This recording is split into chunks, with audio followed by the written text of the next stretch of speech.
čežnjom na svjetla tvoja, Sarajevo ljubavi moja. Pjesme svoje imaš i ja ih pjevam, želim da ti kažem šta sanjam. Radosti su moje i sreća tvoja, Sarajevo ljubavi moja.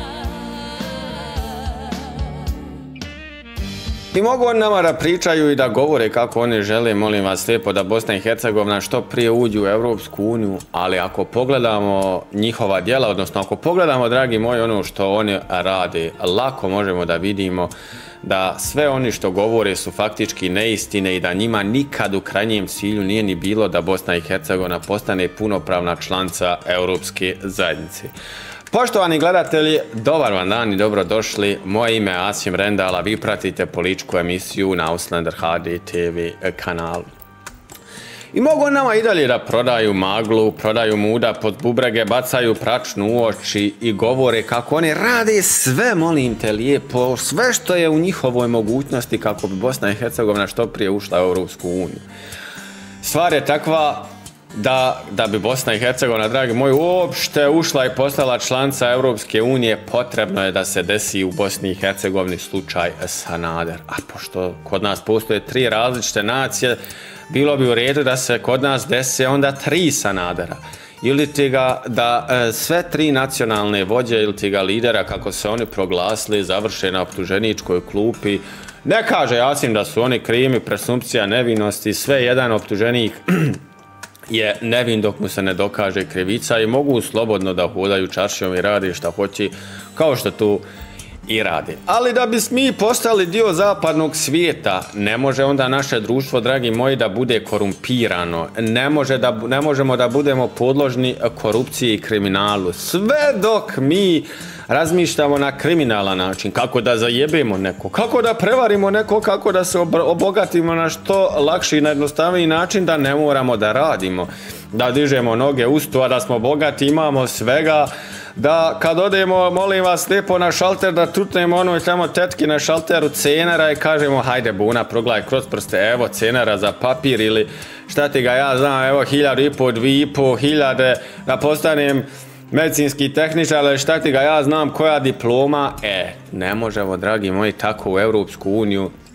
U Europskoj uniji se cijene školovane osobe i Europska unija ne želi, jer samo zapadno društvo, molim vas lijepo, ne želi da ima posla sa kriminalcima i klošarima, sa korupcijom, jer oni nisu od takvog posla.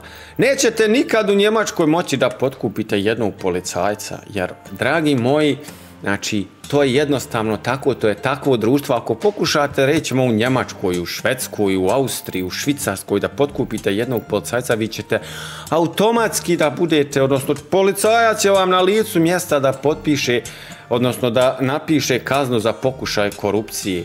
Ali kod nas su to normalne stvari. Sve dok mi tako razmišljamo, možemo mi da želimo i da imamo kao neki, šta ti ga ja znam, end cilj ili end goal, da postanemo dio Europske unije, odnosno da postanemo članica Europske unije, ali sve dok mi razmišljamo na takav način, i zapadni svijet ne želi da ima s nama posla. Tako da će i zapadni svijet, molim vas lijepo, da nam prodaje priče, eto ga, ućete vi u Europsku uniju, ali molim te, samo provedite te zakone, odnosno uskladite svoje zakone s našim zakonom, jer kad uskladite svoje zakone s našim zakonom, faktički odgajate i svoje društvo da postane isto kao i naše društvo, i tek onda ćete postati članica Europske unije. Znači, mi moramo se kompletno svi da promijenimo, što političari, što narod, kako bi postali članica Europske unije. A dok imamo naša 3 wannabe lidera, ili tega naše 3 wannabe nacionalne vođe, i dok mi razmišljamo nacionalno i pravimo razlike, religijske razlike, odnosno vjerske i nacionalne razlike, niko s nama neće htjeti da radi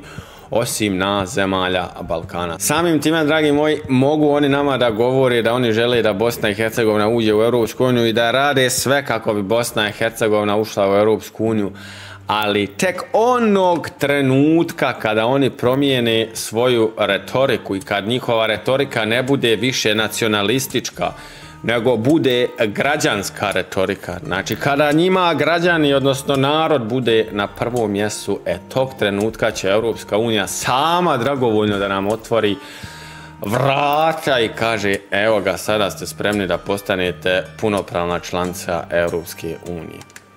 Eto ga, dragi moji, što se Asima tiče i što se tiče ovog videa, to vam bilo to. Naravno, koji svaki put ako vam se video svidio, lajkajte ga i podijelite da dođe do što više ljudi. Ako već niste, a niste, ima vas preko 180.000, hajde idemo sada svi redom, svi zajedno, stisnite to pretplate dugme, zapratite kanal, to vam je potpuno besplatno. I do idućeg gledanja i vidim vas. Bilo gdje da krenem, od tebi sanjam, putevi me svi tebi vode. Čekam s nekom čežnjom na svjetla tvoja, Sarajevo, ljubavi moja. Pjesme svoje imaš i ja ih pjevam, želim da ti kažem šta sanjam. Radosti su moje i sreća